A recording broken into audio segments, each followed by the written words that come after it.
women cry at morning and evening.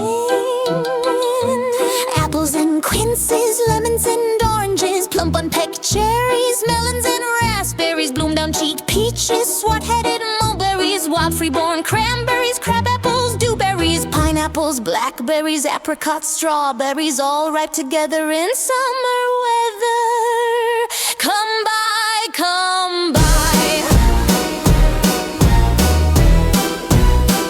Evening by evening, among the brookside rushes, Laura bowed her head to hear. Lizzie veiled her blushes with clasping arms and cautioning lips. Lie close, Laura said, we must not look at goblin men, we must not buy their fruits. Who knows upon what soil they fed their hungry, thirsty roots? Lizzie covered up her eyes, covered clothes lest they should look, but Laura reared her glossy head and whispered like the restless brook. Look, Lizzie, down the glen tramp little men. Laura stretched her gleaming neck like a Russian-bedded swan, like a lily from the beck, like a moonlit poplar branch. She longed but had no money. The whisk-tailed merchant bade her taste. In tones as smooth as honey, the cat-faced purred. You have much gold upon your head, they answered all together. Buy from us with a golden curl. She clipped a precious golden lock and sucked their fruit globes, fair or red, sweeter than honey from the rock, stronger than man rejoicing wine. She sucked and sucked until her lips were sore, then flung the emptied rinds away, but gathered up one kernel stone and knew not was it night or day as she turned home alone.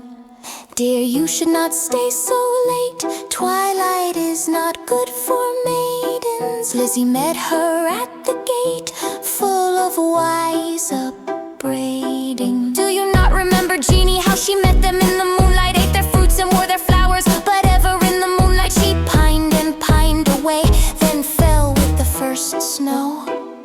But Laura said, nay, hush, my sister, I ate and ate my fill, yet my mouth waters still. Tomorrow night I will buy more, and kissed her. Day after day, night after night, Laura kept watch in vain, in sullen silence of exceeding pain. She never caught again the goblin cry, come by, come by. Her hair grew thin and gray, she dwindled as the fair full moon doth turn to swift decay.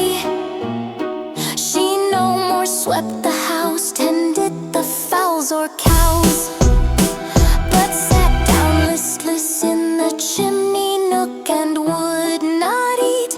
Tender Lizzie could not bear to watch her sisters cankerous care.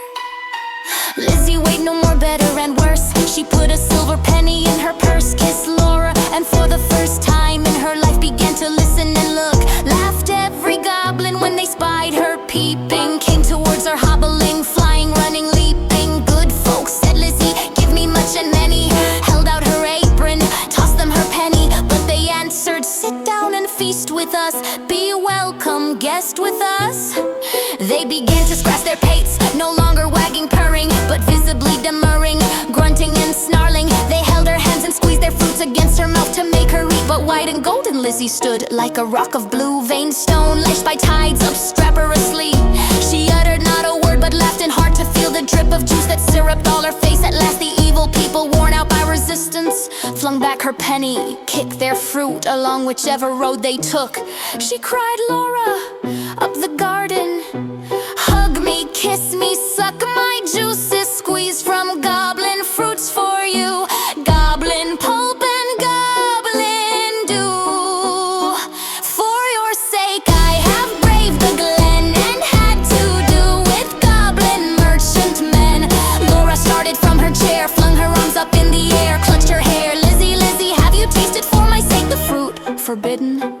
She clung about her sister, kissed